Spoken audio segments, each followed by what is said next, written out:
Hey.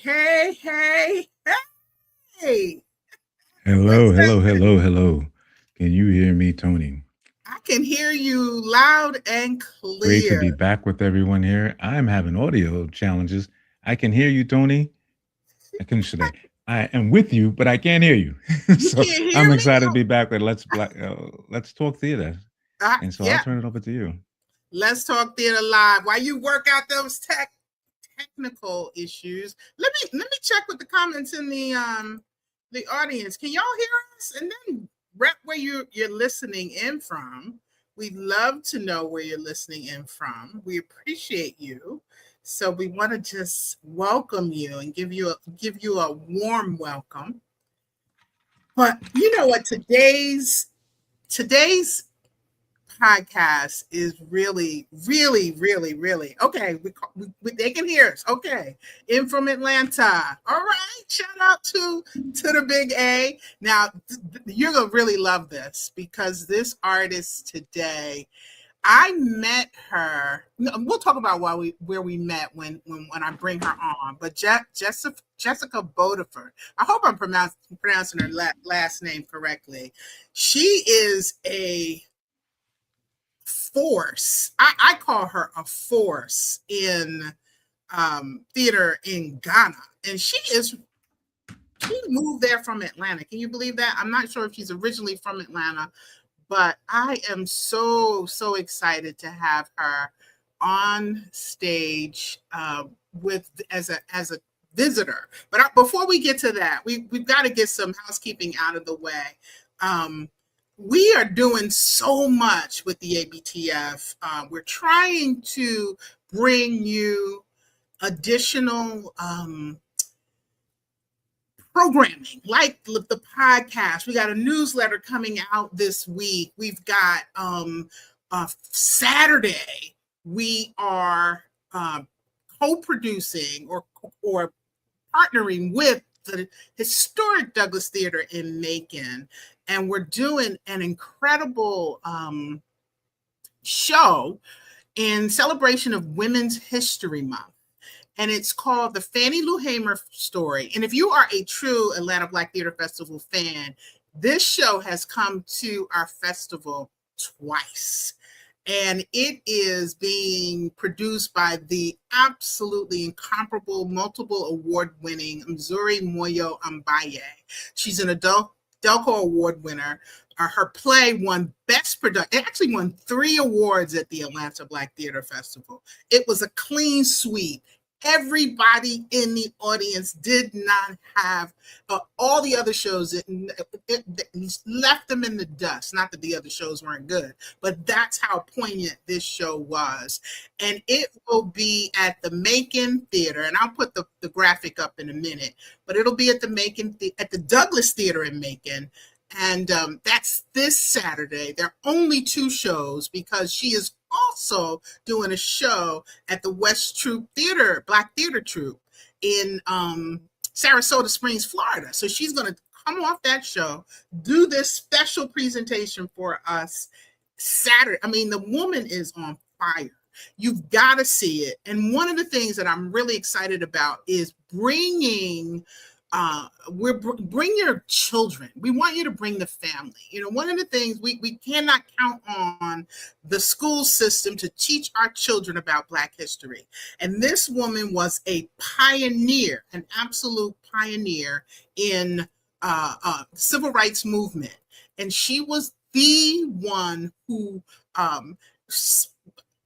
spearheaded all of the incredible work where we get to enjoy, and they're vastly erasing, we get to enjoy the wonderful fruits of her labor with our voting rights. So please come out, and I'll put that information up as we go along. I'll put it in the chat. Get your tickets. Bring the kids. That's right. That's the point. Bring 2 kids. Grab your neighbors, your nieces, your own kids, your grandkids, because kids are free.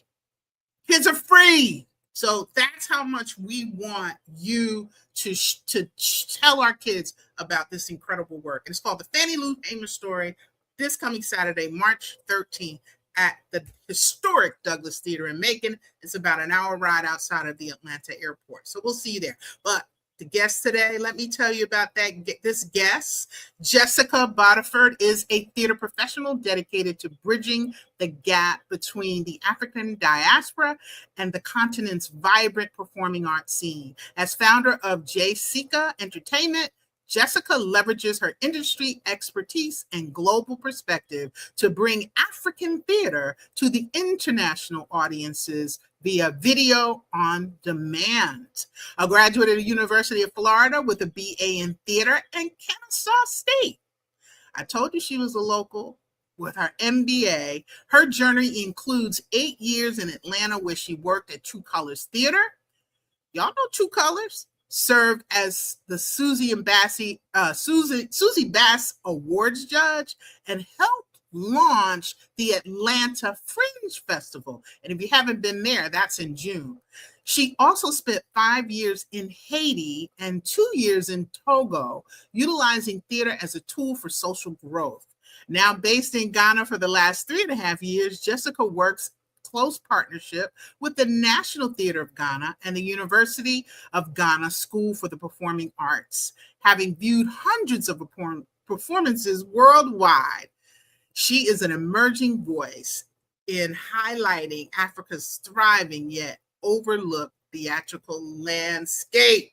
So without further ado, we're going to welcome to the studio, Jessica.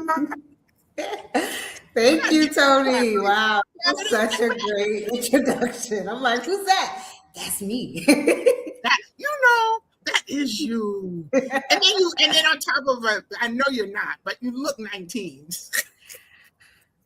I'm not. I am not. Okay. Wow. I'm so happy to have you. Remind me of how we met, because I've been talking. I want to get you to talk. Let's talk about how we connected in Ghana.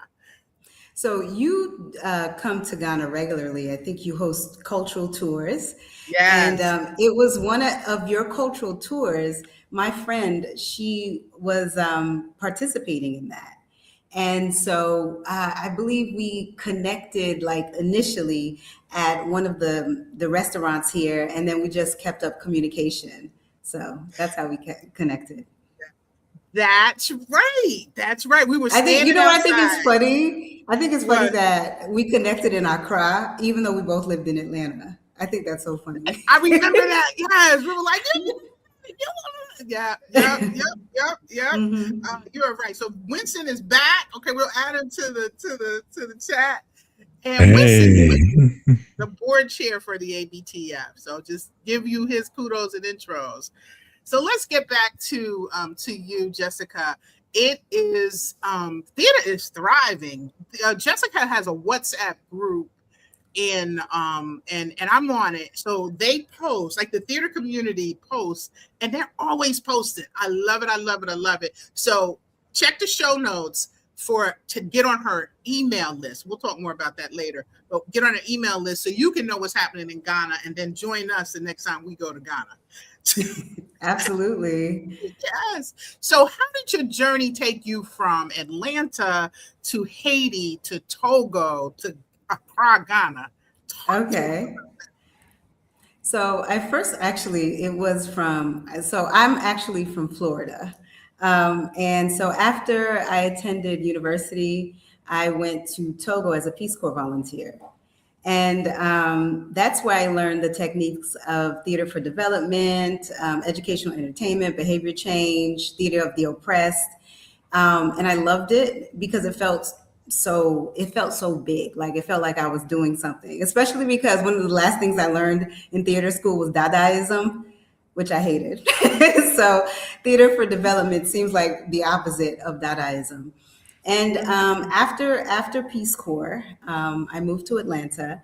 I loved Atlanta. I had visited Atlanta with my Girl Scout troop when I was a teenager, and I was like, oh, one day I'm going to live here. And so after Peace Corps, I moved there. It was a great time to be in Atlanta. It was before the recession, it was just great. And while I was there, my first professional job was with True Colors Theater, which was an amazing experience. I worked on the Wiz. I was an assistant stage manager. And then Susie Bass Judge Awards. Then I helped with my church theater. I was part of the drama ministry at church, and we did some really cool things, including doing an actual crucifix of Jesus Christ. we had a cross and mounted Jesus up on there, and he was not a small dude. So it was kind of like a feat of mechanics as well as theater. Wow. And and then I moved to Haiti afterwards because I had to look at myself in the mirror and ask, like, what do I want from my life? What do I really want to do?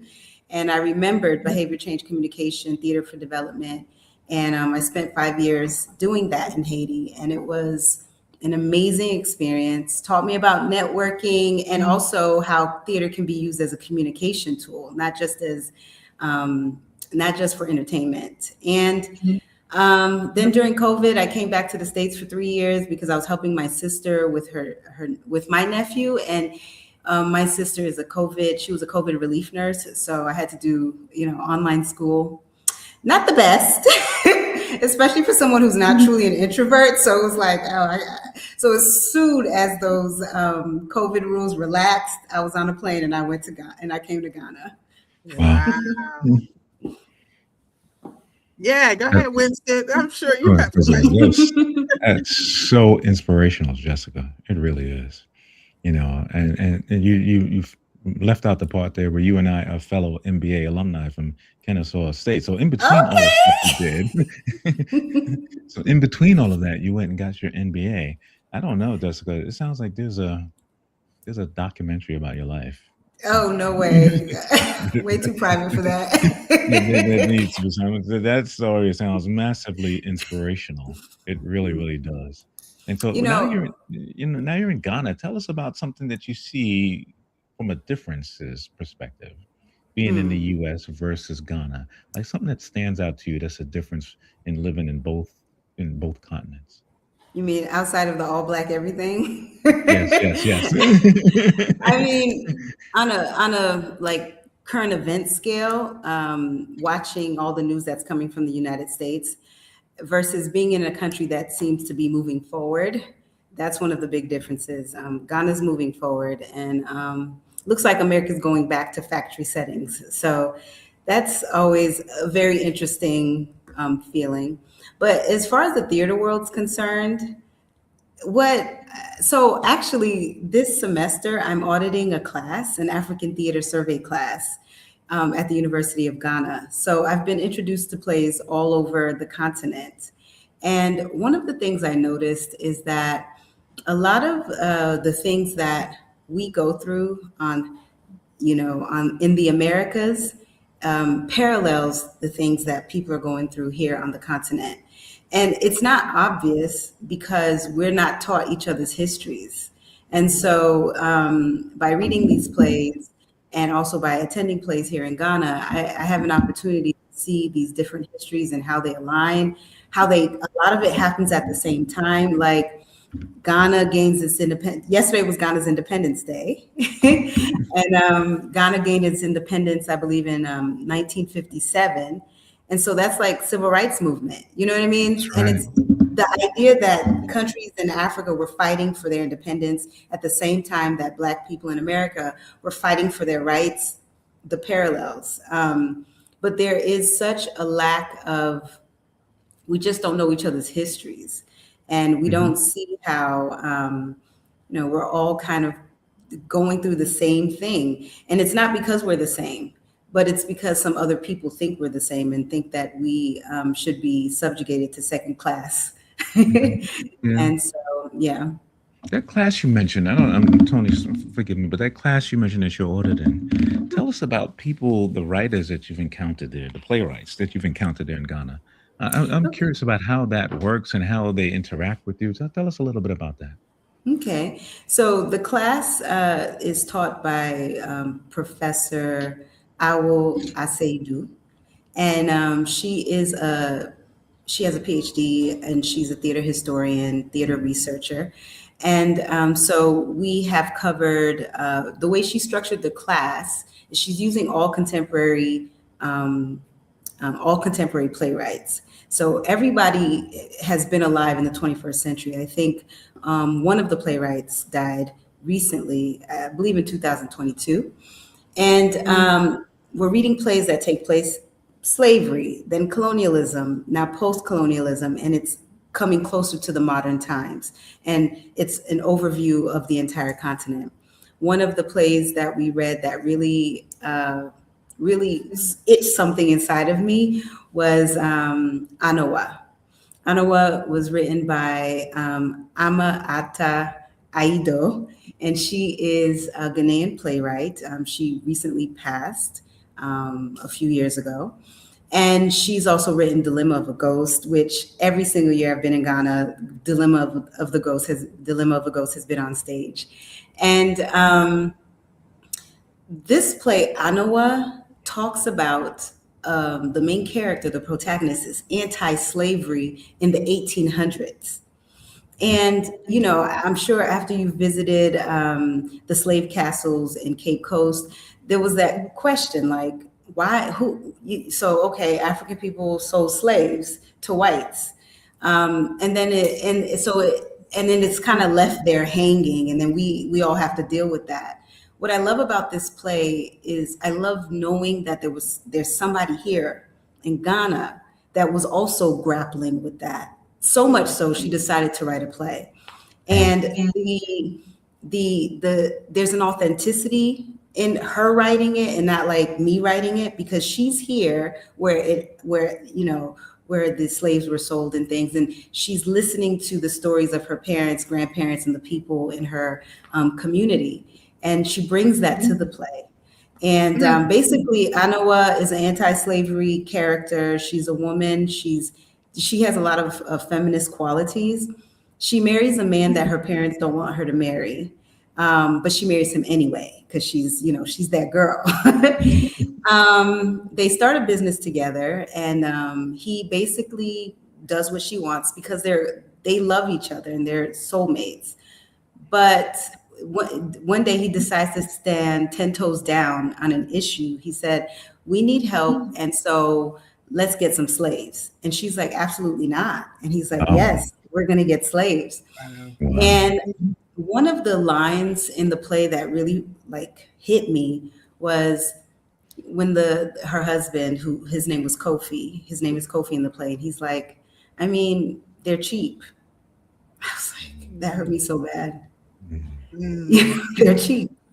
Everybody's doing it. They're cheap. And then eventually he ends up selling slaves to Europeans. So his progress, it's a very subtle thing, but I can see that Aidu has a lot of history knowledge because his progress matches kind of the progress of a chief.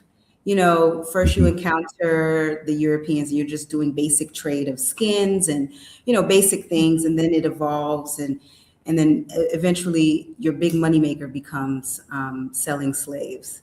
Yeah. It's a really good play. And I think a lot of African Americans will appreciate it. Yeah. Well, there's a lot around that. Africans sold us into slavery. There's a whole lot of dialogue about that. So I'd love to see that. I'm gonna keep that on my radar so I can see it. And I've been to Ghana. Winston has been to Ghana. We've both experienced the slave castles. And the understanding of, and West Africa, Togo, Benin, so I've been trying to figure out what is the logic behind that. And one of the things that I understood, and I think this is really important to underscore, because I think there's that narrative. Oh, well, we got souls. I'm an American now. That narrative is what's going to keep us apart. And when Ghana is the fastest growing economy The continent of Africa as a whole is the fastest growing region. 35 in 2030, they expect, I think it's 2020, 2100, they expect Africa to have 35% of the world's population. Wow. So if you don't jump in now into the growth and the minerals and the resources and everything that's happening in Ghana, if we continue to turn a blind eye and continue to look towards European, the Western world is declining. The dollar is declining. I mean, there's so much happening. I don't want to get into that, but I do want to get into this narrative about they sold us out. And one of the things that I learned is that in servitude was a form of commodity. Servitude was a form of a commodity. It was a way to trade back in those cultures. So if you became, and of course there were tribes, there were rival tribes, just like their rival football teams. And I don't mean to diminish it, but there were tribes that had conflict, and they had conflict over land, territory, the same thing. And servitude was a form of debt repayment. So if you're conquering a land, you're occupying somebody else's territory. Of course, in exchange, I'm not saying it's right, but it's not we need to make it clear that it was not the brutal chattel slavery that we were that we endured as descendants of African Americans. And we need to understand that. And we need to come together to understand that we're better together than we are apart, in learning what our history is and the similarities, like you said earlier, the reflection of the reflection of what's going on there and the parallels between what's going on there in Ghana and in Atlanta. Right. Just had to get on that soapbox for a minute. No, I want to stay on that soapbox just for a little bit longer, because I think about this all the time. And what I realize that we do when we come from the Americas, we reduce the story to slavery. But during the 500 years of slavery that happened, there were so many things happening. There was jihads. There, like you said, there were kingdoms and caliphates and different entities going to war with each other. There was an exodus, like the Elways left their kingdom because their king was crazy, and so they had to. There were all these things happening. Yeah. And so when we talk about, that moment, we talk about slavery, but when I notice, I should say specifically Ghanaians, they're talking about a lot of things that happened during that time. And I think we have to give grace to our ancestors who we have hindsight, right? We can see like, oh yeah, that was definitely the moment. But like, why would you think that, these white folks who come to your country can barely survive for 5 years because they can't do the heat exhaustion. They can't do the mosquitoes. They're not surviving. They're dying like flies. Yet you have the threat of the Fanti and the Ashanti. The Ashanti was a threat to the Fanti. Are they worried about these white people who can't? I'm still thinking about it. It's not a fully fledged thing, but I just want us to remember that there were 1,000 things happening during that time, and slavery was one of those 1,000 things. And how would our ancestors know that was the thing that would change? Because there were other changes too. There were jihads. The Hausa were not Muslim until I think they were not Muslim until the 1700s or the 1800s. They were not Muslim for a long time, So, but yeah, and some of going back to the parallels that I see between what's happening in the Americas, what happens here. For example, in class, we read this play called Kagia, which is a play written by a Kenyan man. And I wrote his name down. John C.B. Okumu from Kenya. He's still alive. He's in his 70s. Professor Awo, she's had dinner with him. I'm like, who are you? You have a dinner with playwrights, right? And then in this play, Kagia is one of the leaders of the Mau Mau revolution that happened in Kenya. I knew like tidbits of, the things that happened in Kenya, but this play forced me to learn more. And when I read about the Mau Mau Revolution, the first thing I thought about was the Haitian Revolution. The Haitian Revolution happened 150 years prior, but the similarities, because the people who live in the realm of white supremacy and who live in the realm of like the institution of whiteness, they use the same playbook. They go to people's countries, settle, take the best land, move Black people into places where they can't learn, they can't this, they can't that. And then Black people get pissed off, and revolt. That is and what's interesting about the Mau Mau, they had a Mau Mau oath where they drank goat's blood and took an oath to be, to be loyal to the Mau Mau movement. Likewise, in Haiti, before the revolution started, they all took an oath, and I believe they drank pig's blood. So just those like similarities and, taking those blood oaths and being loyal, also killing traitors. The Mau Mau were like, we don't care what color you are. If you're not with us, you're against us. And if you're not against us, you will no longer be here. Wow. Haitians did the same. Toussaint Louverture did the same. So these are the things that I'm seeing. And it is just a reminder that even though there are differences between us, lots of differences, beautiful differences between us that should be celebrated. When other people move in white supremacy and the institution of whiteness, we are all flattened out as the same. And so they use the same playbook. There's no, 150 years later, they just said, whatever we did in the Haitian Revolution, we're going to put that over here too. And then we have, and also there, I heard one time, like somebody saying like Africans didn't fight back. Oh, very wrong. Still fighting back, just like we are.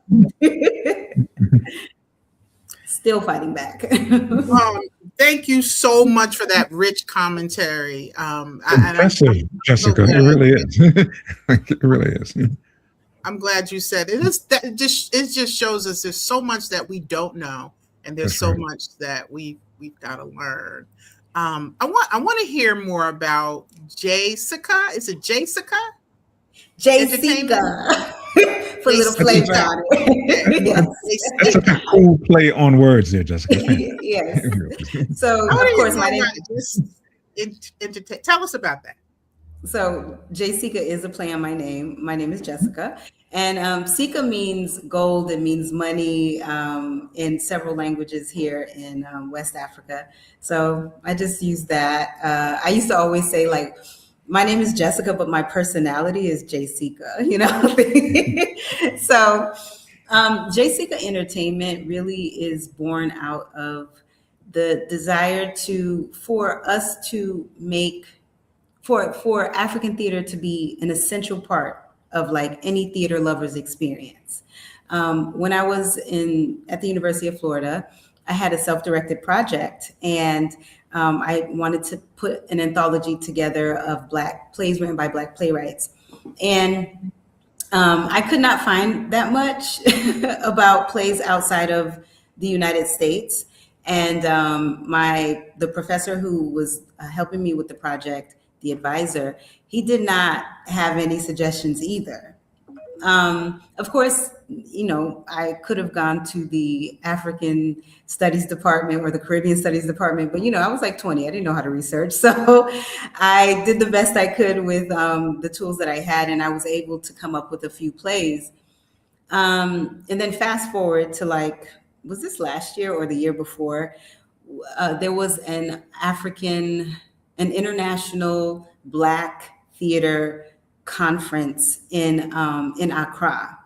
And there were lots of Black American theater professionals that were here. And then I asked them about, one of the playwrights that I encountered here in Africa. And I said, oh, do you know her? She's very famous here in Ghana. She's the person who wrote Anoa, Ama Ata Aido. And they were like, no, nobody knew, not one person. And there were like hundreds of people there. And the thing about it is, and it was like, I can't even be mad because that was me just a few years ago. It is ridiculous that you have to like come live in the country and then you got to take a, audit a class to learn about all these plays. And then and then we're supposed to be professionals. We can talk about Shakespeare ad nauseum. We can talk about, Death of a Salesman and all these plays that come from European traditions, but we don't know plays that come from our own diaspora. And so the whole purpose of JSika is to make African plays accessible. And, so I'm looking at video on demand. I'm looking at different ways. What I hope to do very soon is to test an idea, do a reading of a play, film it, and have people participate, make it accessible to other people. Because these plays are really great. And even the contemporary plays, the plays that people are writing like right now, that's happening right now. For example, tomorrow, in celebration of Ghana's 69th year of independence, there's a play about Kwame Nkrumah who is the first president of Ghana, and it's called Black Star. And it's happening at the Black Star Plaza, where, where the big Black Star is. It's happening there. Children are for free between, up to 17 years old. Because they're expecting a huge crowd, they're going to have places where people can sit, but they're also filming it. And so you can watch it in your car. And so you'll be able to tune in and watch it in your car. So it's supposed to be a really big deal. And so that's happening tomorrow. Tonight, I'm going to go see a play called I Told You So, produced by Fifi Coleman Productions. I love his plays. It really gives me insight into like the Ghana of today, especially how families work. So I'm excited. That's exciting, Jessica. I want to get back on a plane and go over there and see all of this stuff that's happening. That's amazing. The entire theater world that is there. It's really, really impressive. And some of the things you said there, we have some experience here at the ABTF with that. When you think about virtual readings and stuff like that, we have experience with those kind of things. And so I know that Toni's probably 10 miles ahead of this from a partnership perspective, but I think it's so important to help us. This. It really is. I'm glad you said that, Mr. Board President of the Atlanta Black Theater Festival, because yes, we would love to figure out a way how to support your endeavors, because I believe wholeheartedly this runs concurrent with our mission. So we'll talk offline. For sure. Jessica, it's been so great to have you here with us. And we say this all the time. Let's Talk Theater. We've been around for a bit, and we are always going to have episodes every single month. We are asking you, almost volunteering you, that we'd love to have you back on the show in the future. This year is the 15th year of the Atlanta Black Theater Festival, and there's been so many amazing things that we've done and yet to do. And so this year is going to be incredible. And just what you're doing there, the connectivity between you and us across the ocean and our ancestors in the middle is beautiful. Yeah. And so we wish you a lot of, love and support. We really want to see everything that you're doing. And the scene in Ghana that you just told us about, I'm telling you, got me excited. I was like, wait a minute, I went to Ghana 2023. Can I get on a plane right now and come check out all the shows? Please do. It's so impressive. For those of you who are out there, please get down with the Atlanta Black Theater Festival this year. We're going to have the entire festival at the wonderful Spelman College, which is amazing, and that includes everything that you'll see with us. So we're going to have many, many shows as usual, and we're so thankful that all of the things that Toni and we've put in place over the last number of years is really bearing fruit, and it's really around this simple truth that Toni has said since 2011. We must tell our stories. Yeah. That's what makes us human beings wonderful. When we don't tell our stories, then we miss who we are, and it makes it easy for us to get manipulated. All I know is that by telling our stories, it creates power every single day. So please get down with this. If you're not part of our newsletter or that comes out every month, please go to atlantabtf.org. I'm sure Toni will put in the notes there ways. I think you've already put notes to Jessica's newsletter. Jessica, I'm totally down with your newsletter. I gotta get it. I gotta see it, and because it's gotten me energized and excitement, and it's not easy to get all excited and energized. But theater does that. Black It theater does that. does. It African does. theater does that, and so you are doing this in an amazing way. If we need to contact you beyond the newsletter, are there any other ways that the audience should consider contacting you? Yeah, I mean, I can share my email address. And should I share it now or should I? Send it to us, and we'll make sure it's in the notes. And You know, I can put it in the notes. Is it easy? Because I can put it in the comments. It's the email address that I've been using with you. It's bodiford.j@gmail.com. So JSika is like bootstrapping. We're just getting started. So you all are coming in at the ground floor, and so excited to grow the community and grow partnerships. So that's why I was so eager to be part of this podcast, because talking to Toni, knowing what the Atlanta Black Theater Festival has done in Atlanta, and here we are today. So that's been great. So thanks again. Thanks for everyone who joined. We love your comments. Hopefully you saw the newsletter link that we had up there in regards to Jessica's newsletter. If you didn't see it now in live, you'll see it in the show. We're going to be back every month. We took a month off last month. Both Toni and I were doing some fun excursions, things. No, you were in Japan. There's a whole story to talk about the wonderful world. We gotta talk about that. Art and theater in Japan.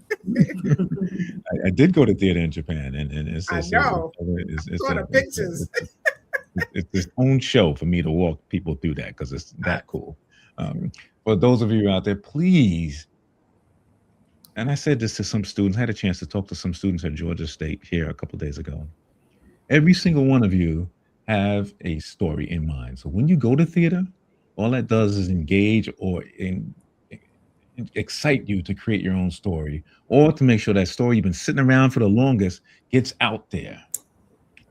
I'm not saying it all comes in a play, but whatever way it does, do it. And we'll be back. We'll be back next month. And again, we want to thank Jessica so much for this. She's doing this from Ghana, everybody. And so I don't know how many hours it's ahead over there, but thank you so much for doing this on this Saturday with us. Thank you. And we'll see everyone again soon. Absolutely. All right. So I want to remind everybody before we let Jessica go. I said I was going to share the graphic. I'm going to share it. It's going to overlay over our faces for a minute, because I want everybody to take notes, to check out the Fannie Lou Hamer story at the Douglas Theater this coming Saturday. There are 2 shows, 2 and 6:30 p.m. I hope to see you there. It's a powerful story. Bring the kids. The kids are free. And that's thanks to our collaboration with the Douglas Theater of Macon, the historic Douglas Theater of Macon. Without further ado, thank you, Jessica. We'll keep in touch. Beautiful. I love her smile. I'm telling you, when you're in her presence, she's just got a light shining so bright, and her love and passion for theater shows through. Y'all have a great Saturday. Take care. Thank you.